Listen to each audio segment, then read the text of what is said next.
All right. Well, good afternoon, everybody. Thank you so much for taking some time out of your afternoon today to join us and learn more about how you can complete a virtual internship through a program offered by the ASU Study Abroad Office and our partner organization, CAPA. My name is Maggie Flynn, and I work as an international coordinator in the ASU Study Abroad Office. I'm also joined today by my colleague and co-host, Christine Francois, who works for CAPA. Yes, I'm Christine. I am a program manager at CAPA. So I work with all the students who are applying to our CAPA programs that attend ASU, along with other universities as well. Great, thank you. So what we're going to be covering today, a basic overview of the program, like setting expectations, letting you know what you can expect. We'll go over eligibility process, the different fields that students can be placed in, and those that might be a little bit more difficult.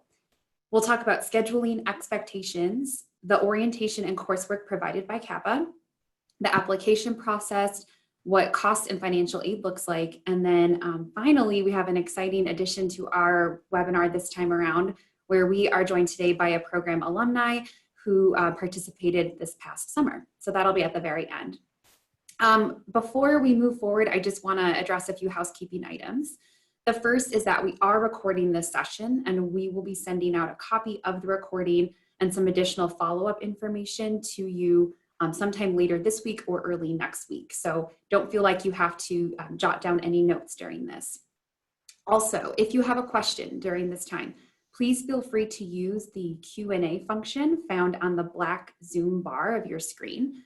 We're really fortunate today to be joined by two colleagues of ours from the Study Abroad Office who are here and hanging out in the background and ready to answer your questions. So feel free to use that function. For anyone who joined us for the webinar we did on the fall semester version of this program, you'll notice a lot of the information is repeated, but we do have some new information to share with you about the program itself. And of course, again, we have the student testimonial and the alumni who's joining us. So all that being said, I will now turn it over to Christine to start us off. Yeah, thanks, Maggie. So yeah, you might be wondering, who is CAPA? So CAPA is a study abroad provider, as well as providing global virtual internship programs. And we're really dedicating to inspiring students to analyze and explore complex political, cultural, and social landscapes within urban environments. And we're really committed to personalizing the learning experience, so that way you're able to have a rigorous academic semester while you are working with us, as well as cultural engagement.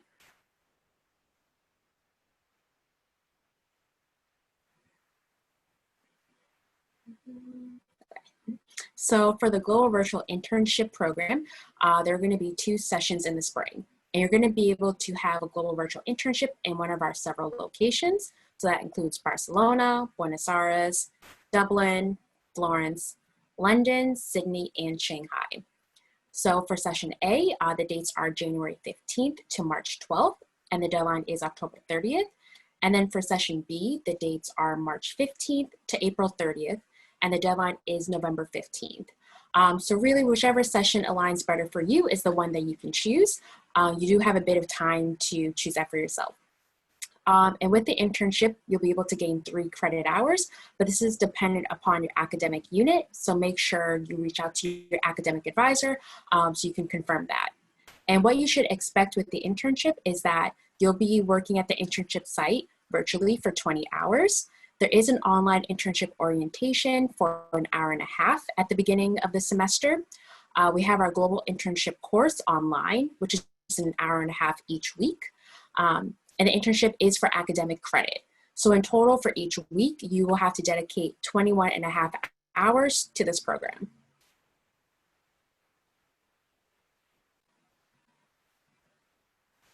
So really, what is the benefit of a remote global internship? I think with things that are going on right now, everyone's still looking to gain experience. So you'll be able to gain experience not only in your fields, but in a remote setting. So you'll be able to gain competency in the remote and virtual world, which will allow you to connect globally with people in different countries that come from different backgrounds.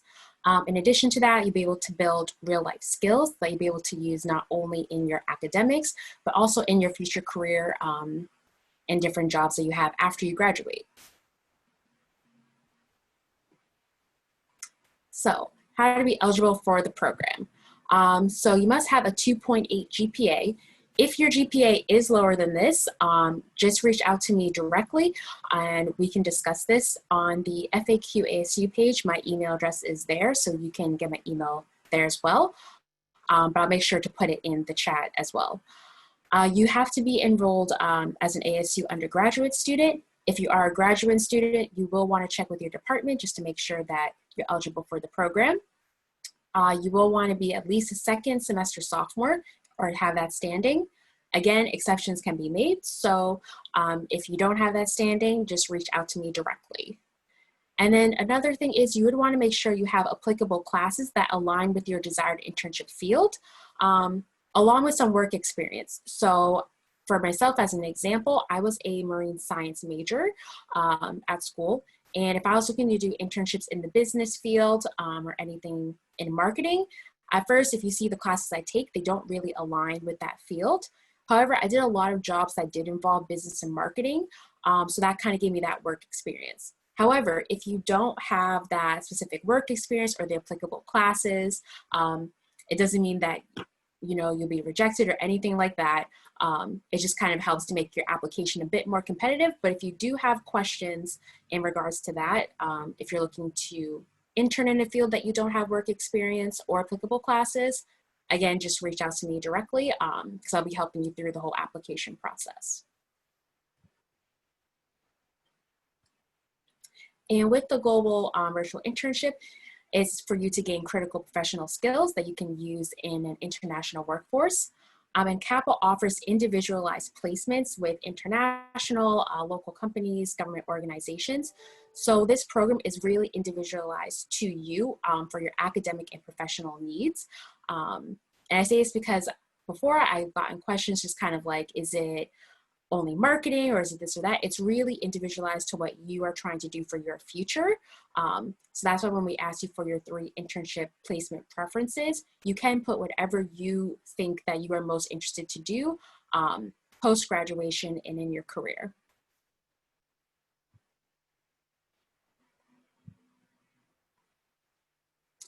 And for the virtual internship, you will receive a virtual position description that is completed by the internship site approximately 7 days before the program start date. However, you can receive it ahead of time if you finish your application earlier than the deadline. So it's not to say that's the only time to receive 7 days beforehand, but before 7 days of the program, you will have the virtual position description in your inbox. And this will include the company name, the location and the time zone, the site supervisor details, the role and the responsibilities that you'll have, as well as any skills and experience that's desired for you to be successful in your internship site. And with this, you're going to have a learning agreement contract once an internship site has identified you, they want to accept you as an intern. It's for you to sign as well as the supervisor. And so if you're reading the contract and if you have any questions about a certain task that's kind of asked upon that you thought wasn't discussed in your interview or anything like that, that's something to bring up not only to myself, but to our CAPA internship team and to the site supervisor, because we really want you to have a lot of, have some control in what you're going to do with this experience. So some sample projects that you may do, and again, this is just a sample, so this is not the entire list. So if you see a project that, or if you don't see a project that you're interested on this list, just remember this isn't the whole list. But some things that include video editing, B2B sales, client presentations, presentation development, financial research, and whatnot. And then placements that have we have in these certain fields that are really more popular and they're not as limited. So again, if you don't see your industry or field listed in this list, this isn't the full list of industries and fields that we have placements for. But some examples are advertising and PR, business, communications, interior design, marketing communications, and web design. So if you are seeing that your major or placement or the field isn't here, don't worry. We can chat about it further. This is just kind of like a sample list in a sense. With that said, I do want to talk about majors that do have more limited placements in the remote setting. So that includes engineering. And if you are an engineering major, we would have you consider more of a management focus so you can use those transferable skills further out in your career. And then for healthcare, we do have limited placements in the telehealth space and client interaction, but there is research, which is a bit limited, as well as working with the digital team in the healthcare field. If you are a cybersecurity major, we would recommend that you consider more IT general roles. And if you're a finance or accounting major, some of the tasks that you'll do may include fundraising, marketing, writing for business plans, etc. And then if you are a life science major, which would include biology, biochem, environmental science, sustainability, and there's a huge long list of it, there are limited placements. So if you are any of these majors listed here, I would highly recommend that you start your application as soon as possible so we can see the different internship placement preferences that you would list. And or you can also just reach out to me directly if you have any questions about the different opportunities available to you.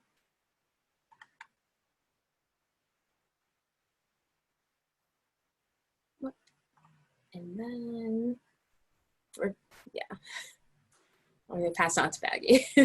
Yes. Sorry, I was just trying to finish getting set up here. Just a quick friendly reminder, if you do have a question as we're going through the presentation, please use the Q&A function found on the black Zoom bar of your screen, because that's being monitored by a couple of our colleagues from the ASU Study Abroad office, and they'll be sure to get back to you with an answer to your question. So let's talk now about how to determine your schedule, because this is not an in-person internship, it's a virtual one. So again, students are going to intern for about 20 hours per week. So you want to make sure that you take into account the following. Think about this program as part of your semester course load, whether that be session A or session B. So think about the other courses and the time commitments you have for those classes. Consider this as a part-time job. You are going to have dedicated hours, maybe not every day, but there will be certain times of the week you're expected to log on and connect with your supervisor or your virtual team. And then do you have other obligations that take up some time? So maybe you're a leader of a student organization at ASU, or you work a part-time job already, or you take care of your family. So really think about this before committing to the program. Be open, please, to any location. You can preference a city should there be a reason for a foreign language, or maybe you already have a work or study history in another city. But CAPA will essentially place you at the organization that is really a best fit, and will take location into mind, but will not let that necessarily determine where they place you. And then setting your schedule. So during the interview, we would ask that you just be very clear with your supervisor about the times that you are and are not available throughout the week. And you can work with that person after the position is confirmed to set that weekly schedule and set those expectations. But again, while you do have flexibility with the virtual internship and can work independently on many things, you may be asked to meet at certain specific times to join a staff meeting or a small team meeting, or have a check-in with your supervisor. And we'll be talking a little bit more about scheduling and how to work around that when we speak with our alumnus from the program later on. So CAPA conducts a pre-placement orientation that they hope to prepare students to have a really successful virtual internship. So they want to make sure you have the tools that you need to be, again, successful in your role. So they'll go over some communication tools like Zoom, Google Hangouts, maybe Microsoft Teams. Make sure you know how to use presentation technologies, like narrated Google slide presentations. And then some positions might even need help understanding how to use Screencast-O-Matic. So CAPA will use those 1.5 hours of orientation to make sure you feel prepared. So the course itself, while you're doing this internship with your host organization, you do also have a weekly course led by CAPA faculty. For example, the top picture on this slide is Darren Kelly. He's the resident director of their Dublin Study Center, and he is wonderful. So this course is designed to help build your professional and personal skill set along with other CAPA students who are on the program with you. So in this course, really it's again to help build those skills like interviewing later for graduate school or a future career. So they're helping you build your professional toolbox essentially by designing an e-portfolio, conducting field research for your chosen career path, doing a mock interview at the very end. And they're also there, the professors leading the courses are also there to act as mentors and help guide you through this process by conducting check-ins with you and evaluations with your host site. So how to apply to the program. I listed the deadlines at the top of the slide here. Don't forget that because there are 2 sessions and session A begins sooner than session B, you do have an earlier deadline should you choose session A. So session A, application deadline to ASU of October 30th, session B deadline of November 15th. What you see here is just an example of the brochure page on the ASU website. I realize it says fall semester. It looks the exact same for spring, just with a little tweaks. So what you can do is visit our website. I've included a short little hyperlink here on the screen. You can also go to the ASU Study Abroad Office's website and just search for a program by the keyword virtual. Once you get there, you'll want to click this Apply Now button that you see, which will have you sign in with your ASU right and password. And then essentially you just work your way through an application checklist. The 2 things I want to highlight on that checklist are 1, the internship coordinator review form. So Christine mentioned that students are earning 3 credit hours for this experience, and that credit is determined by your college or your department. We provide you a form that you need to get filled out, and we provide you with instructions on who can fill that out for you and who to turn to, who to email that form to. So we provide you the form, all the instructions. We also provide you a very specific link to start your CAPA application.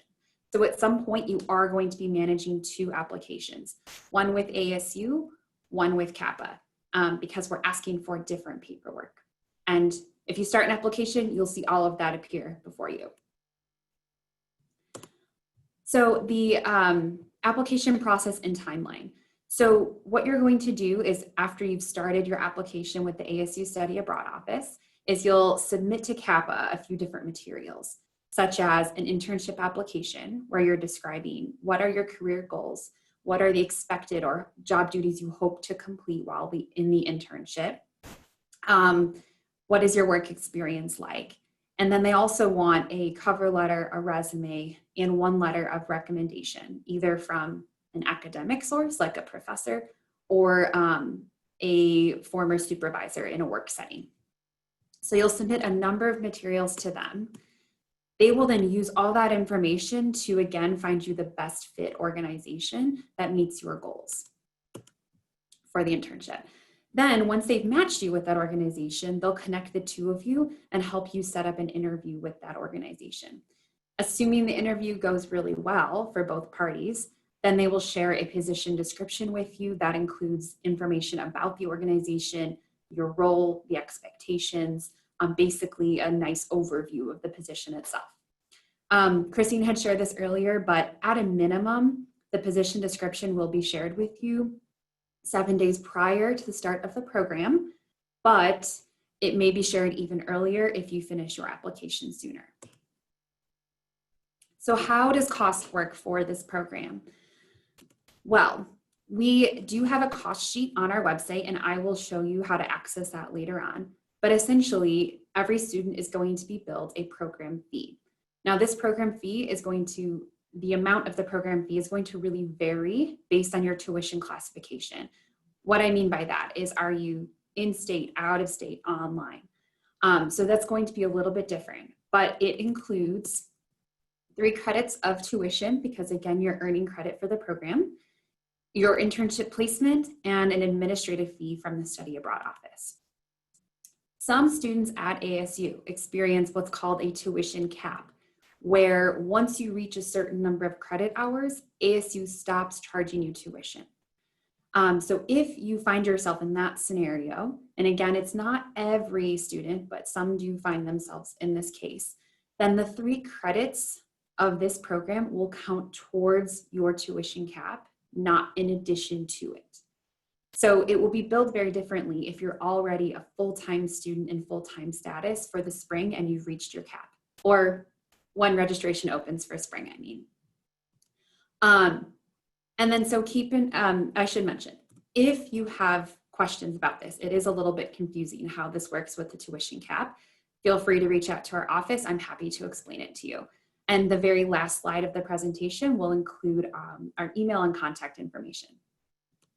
Other things to keep in mind, you do still have student-initiated fees that are charged to ASU students every semester, and you have your college fees too. So just keep in mind that both of those fees, or the student-initiated and the college fees, can increase in amount with the more credit hours that you take. So you'll want to look into that. Okay, so I mentioned a cost sheet about how you can find your program fee. And the way to do this is go to the Global Virtual Internship brochure page on the ASU Study Abroad Office website. Click the appropriate term. Here you see fall, but there is a spring one. And then you'll select your residency classification. So are you in-state, out-of-state, in-state, online, international? We have all the residency classifications listed. Once you click on that, you'll be presented with the appropriate cost sheet. And I believe my colleague Barbara in the chat function, she just dropped a link to this brochure page that I have screenshotted here. So please reference the chat should you need that link. Thanks, Barbara. So scholarships and financial aid. So this 3-credit program is part of your semester course load. And although the dates don't exactly align with session A and session B, it will act as a session A or session B course when the time comes for registration. So I've included here just a handy chart that we have for study abroad programs. And I highlighted the partnership semester column because this program is taking place during the spring semester, and it's what we call a partnership program. So if you receive ASU and federal financial aid for this semester, that should apply towards this program.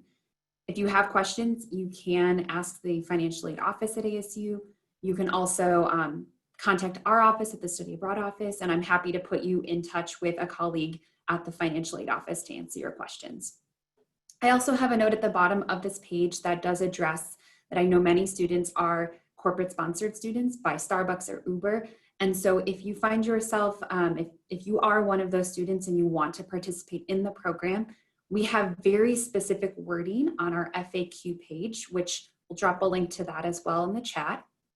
And that there is a paragraph about how does your benefit work towards this program, or how do they interact together. So please refer to that wording and reach out to our office if you have any questions. I will turn the next 2 slides over to Christine. Yeah. So for CAPA scholarships, the CAPA need-based scholarship, the deadline is October 30th. So for everyone who's applying to session A, you don't have to remember too much because the deadline for both is the same. And I would say, even if you're applying for session B, and if you're on the fence about whether you should apply to the scholarship or not, just apply. I've had so many students afterwards say, I wish I'd applied. So just, even if you're not sure, just put in your application before the 30th. And one thing to note is you will need someone in your finance office to fill out a form that just shows your estimated family contribution. It's a quick form and you will have to get them to fill it out. So you want to do that beforehand. So just keep in mind October 30th, near Halloween. So submit that application. But don't wait till the last day. Yeah, don't wait till the last day. Yeah. And then lastly, CAPA is really committed to diversity, equity, and inclusion. And so if you are just looking for types of resource, anything like that, I would say our CAPA World blog, and if you go to kappa.org, and then in the right-hand corner, it says the CAPA blog, you can go there and read about other students' experiences, especially with the remote internship program that happened in the summer. You can go to all those blog posts and read about it there. Yeah. Thank you. Again, keep dropping the questions in the Q&A box. If you have some questions for us, we will also take them at the end.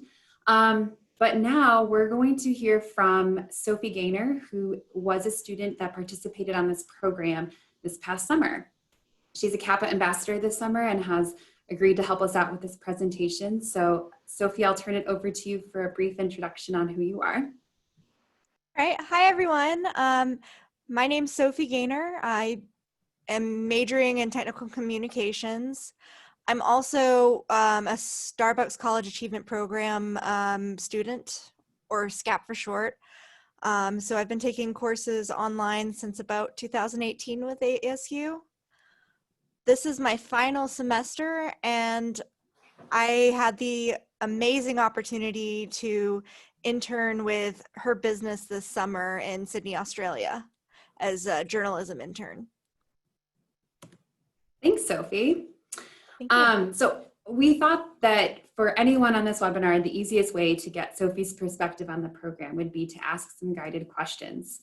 So Sophie, can you tell us a little bit about what her business does? Like, what's their mission? What are they all about? Absolutely. So her business is a company that basically empowers women who own their own businesses, men as well, but they mainly focus on the females. And they try to help females who own businesses from around the world, not just in Australia. So they provide them like resources and networks? Absolutely. They make podcasts on different aspects of owning a business. They offer mentorships, various things of that nature. Cool. And so can you explain, now that we know what her business does, can you explain what your role was there as an intern? So basically, I was a journalism intern, and I was able to write various information about the featured members who seek help with her business, talk a bit about the businesses they run, what they're doing for other companies, and things of that nature. Cool. Can you describe, we get this question a lot, can you describe what your work schedule was like, given that her business is located in Australia, you're in the US, and you also were working part-time at Starbucks and you had a course to take? So it was actually a lot easier for me than I thought it would be. I've always been a night owl, and Australia, time difference is quite different for sure. Right. I would say when I'd start during the day for them, it would be 7 p.m. for me, and it would be about 9 a.m. for them. So what I would often do is, they were very flexible with when I would do my work and when I would send it to them, fortunately. So on my days off, I would work on more of the assignments they'd give me. I ended up finishing 21 different projects in 6 weeks. And we would we would definitely meet twice a week to talk about the different projects and my progress, as well as their progress with the company. Cool. So it sounds like you had some flexibility, but also a few structured times. Absolutely. I also tried to make sure that I had plenty of time to work out in between, so that my mind would be ready and ripe to get all my work done. Yeah, that's a good point, because a colleague of mine said these words that I thought was super fitting for this program. And he said, you have to mentally commute, because you're not physically commuting, but you've got to get ready to be in that space, right? Absolutely. And our professor, Darren Kelly, definitely touched on this a lot. He would suggest that we would take walks outside to, mentally commute to do the work we were doing at home. Then definitely incorporating exercise helped a lot. Soaking in vitamin D outside too. Yeah. And then just going off of that, can you talk about how you found the time to do this with other commitments like work and your additional class? Absolutely. So one thing I had to do was cut hours at work this summer. normally I take in 20 to 30 hours a week. I had to cut that down to 15 to 20 in order to get a good amount of sleep, a good amount of exercise, and plenty of time to flexibly get my work in. So it's manageable, but just have to be realistic about it, huh? Absolutely. Good to know. You mentioned you had some set meetings. So can you talk about what your communication was like with your supervisor and just how that relationship went? Absolutely. So we used Zoom a lot, and we would meet my Tuesday and her Wednesday every week to connect on the work I was doing, to make sure that she knew where I was as far as the projects were concerned. And my Wednesday and her Thursdays, I would meet with both my supervisor and her team in Australia, and we would talk about how her business was going, what their goals were for the month. And that way I had an overview of what it would be like if I was working with that business in person. Cool. Do you feel like you were able to, develop a relationship with your supervisor? Absolutely. I think it was definitely a one-of-a-kind experience that helped me get a personal feel about what it will be like in this pandemic situation where we're working remotely if you work for a big business like her business. Great. You said you did a lot of projects in 6 weeks, but do you have a favorite one that you completed? Yes. So there was this one company owned by a Kirsty Ogden, and she helps with publishing for different authors and helping them become a little more comfortable with publishing for a different company if they're like new to getting their works published. Mhm. Was the project communication based or was it social media? Did you do like blog write-ups for them? Or like what did you help her do? Oh, right. So what I did was I basically got a certain amount of information from my supervisor and wrote up an interesting article about her and what her company does for other authors. That sounds really interesting. So you must have gotten to interview her then? I didn't interview her. I did get some information from my supervisor. I researched the website she had open. I researched her a little online. It was mostly a lot of research and writing information based on what I was given. So good practice for a technical communication intern. Absolutely. And then finally, what overall takeaways did you have from the experience? What lessons did you learn? I definitely learned how to make a better cover letter for each different location I applied to. I also learned basically the experience I would have working for a company remotely. And I also, I would say finally and most importantly, learned a little bit more about how important a work-life balance is. All good things to learn while you're in school before you, yes, go out and join the corporate world or whatever that may be, because as you mentioned, most offices are working remotely right now. So I think the lessons you learn can certainly be applied to a lot of other, career situations. Definitely. Okay. Well, Sophie, thank you so much. With that, to all of you who joined us today, that wraps up our webinar. You can see our contact information here for both the ASU Study Abroad Office and CAPA. I would encourage you as ASU students to first reach out to the ASU Study Abroad Office if you have questions about finances or your application for this program. We really thank you for joining us today and hope that this gave you a good overview of the program and encouraged you to get started on your application. For those of you who have to log off then, thank you so much. For those who'd like to stick around, myself, Christine, and even Sophie will be here to continue to answer questions and be a resource for you.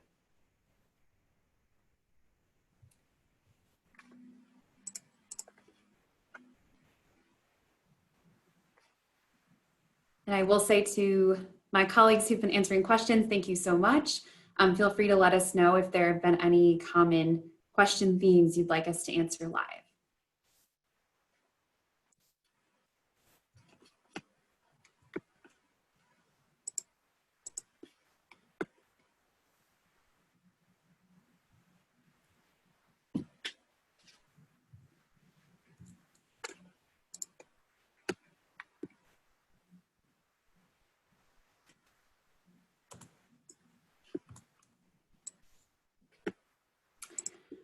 It sounds like I have a question about the cost of the program, or let's see. We'll do two things. We'll go over the cost of the program again, and we'll go over the finance page required for the CAPA scholarship. So the cost of the program, if you go to the brochure page for this program on the ASU Study Abroad Office's website, you'll see a cost sheet. It will say spring semester. This example says fall. Once you click on that, you need to click on your residency to get the accurate cost sheet for you. Once you're there, though, you will see that there are two charges placed on your student account. The first is a program fee, and this will include 3 credits of tuition, the internship placement, and the the administrative fee. But that program fee amount is really going to vary based on your residency classification. And if you have a tuition cap, it will work towards the cap, not in addition to it.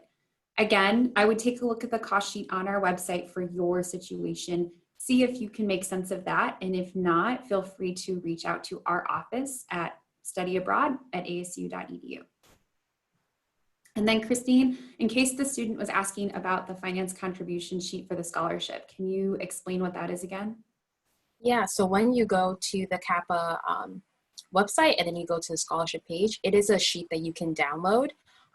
So you just download it and then you can either email it to your finance advisor, or I don't know if you're in the office, you can give them to them, but and so you'll be able to download from there. There's also a questionnaire that you'll kind of answer certain questions, just like for the scholarship application itself, but it is all on the scholarship page. So any form you need, you can download it from there.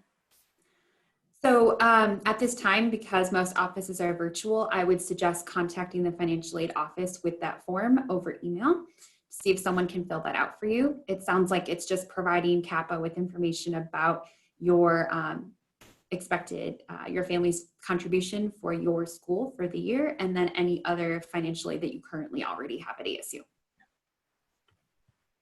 It shouldn't take them too long to fill it out. It's just kind of getting the form to them early enough so then you can get it back to apply for the scholarship.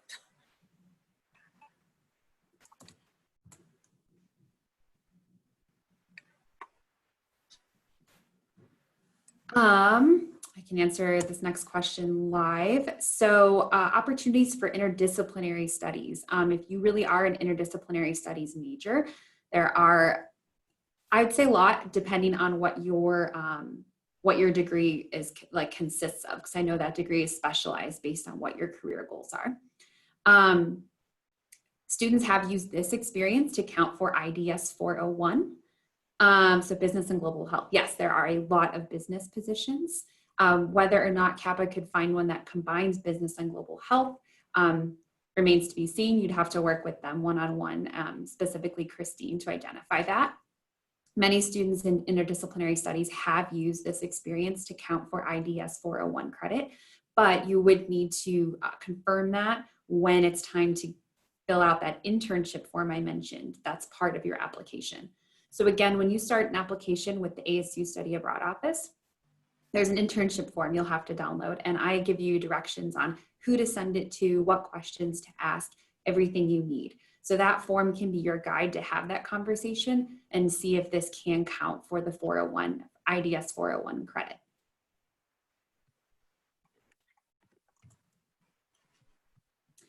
Barrett students can get honors credit. They have gotten honors credit. So Same thing when you go to download that internship form within your Study Abroad Office application portal.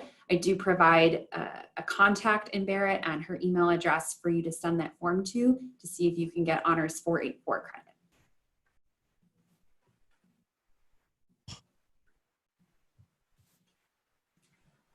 These have been good questions, so please feel free to keep them coming. We're happy to answer them.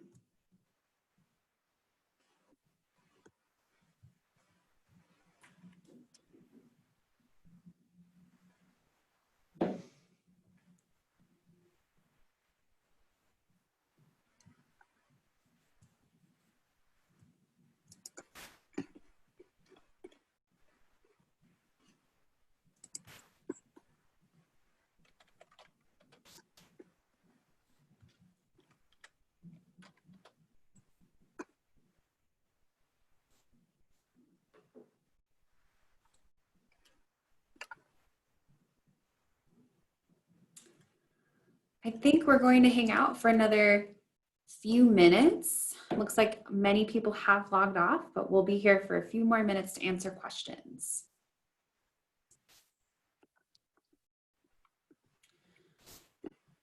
So there's a question about interning in session A and then maybe continuing that into session B. I don't want to say it's not possible. It's just going to depend on a lot of different factors. So one is going to be the credit that you earn. We would have to double check with your academic unit, so your department or college on campus, to make sure that they have a plan for awarding either that same credit for 6 hours or different credit. Then of course, CAPA would need to communicate with the employer, I imagine, to make sure that they do have enough work for an intern for the next session and that they would be still willing and able to host you. If that's correct, Christine. Yeah, that's correct. So certainly aim for session A, and then we can always see if you would like to continue that internship. We can work with CAPA on that. yeah, I think if that's a goal, just make sure you kind of flag that up to me, so that way we'll know ahead of time.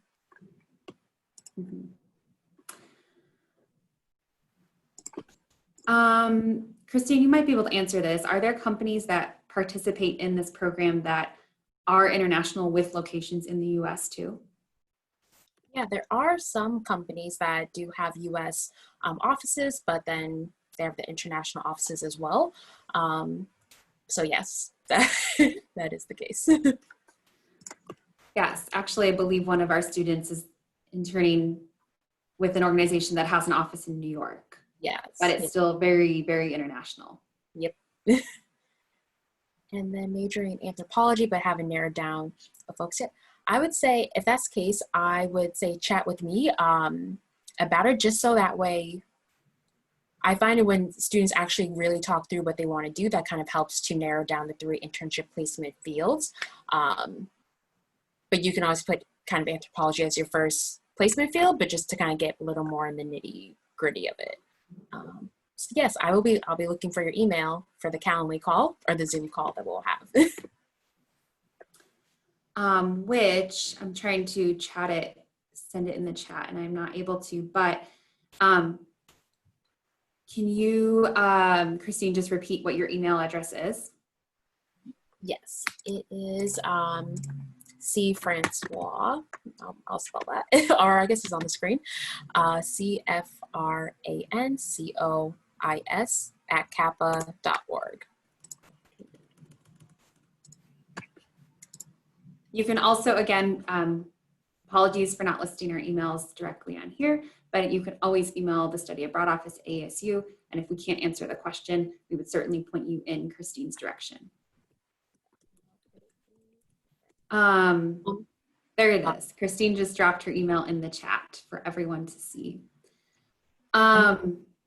Christine, can you talk about positions that are in cities like Barcelona, where they do obviously not speak English as their first language, and if students can intern in those cities using English? Yes, so you can intern in cities like Barcelona and in Florence that don't speak English. They will have English-speaking internships in those places. If you did want more of a Spanish-speaking internship, then that's something we can work on, definitely in Barcelona and Buenos Aires. But yes, we do have English speaking internships there, so that should be fine. I will say, just make sure, even though English is your first language and it might even be your supervisor's first language, just keep in mind maybe it's not. So, there might be an accent, there might be words that you might not get right away just because you're not used to hearing it with that certain inflection. So just keep that in mind when you're interviewing with them.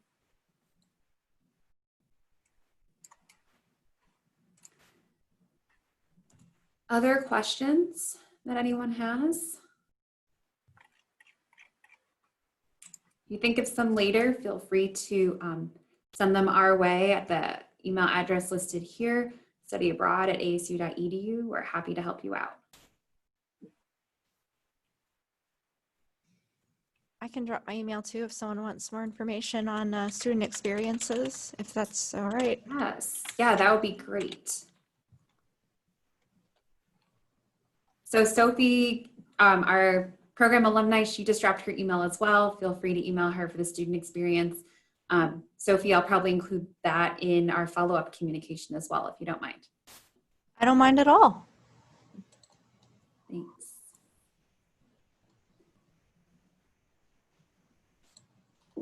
So I think we've gotten most of the questions answered and most people have logged off. So with that, I think we're going to wrap up the webinar today.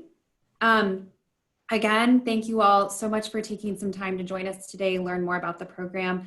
I hope you were able to get enough information to make you feel confident about starting your application. And we're here to help at the ASU Study Abroad office and CAPA, so please feel free to continue reaching out with questions. We look forward to working with you in the application process. Thank you and have a great rest of your day. Yeah, thanks guys. Thanks,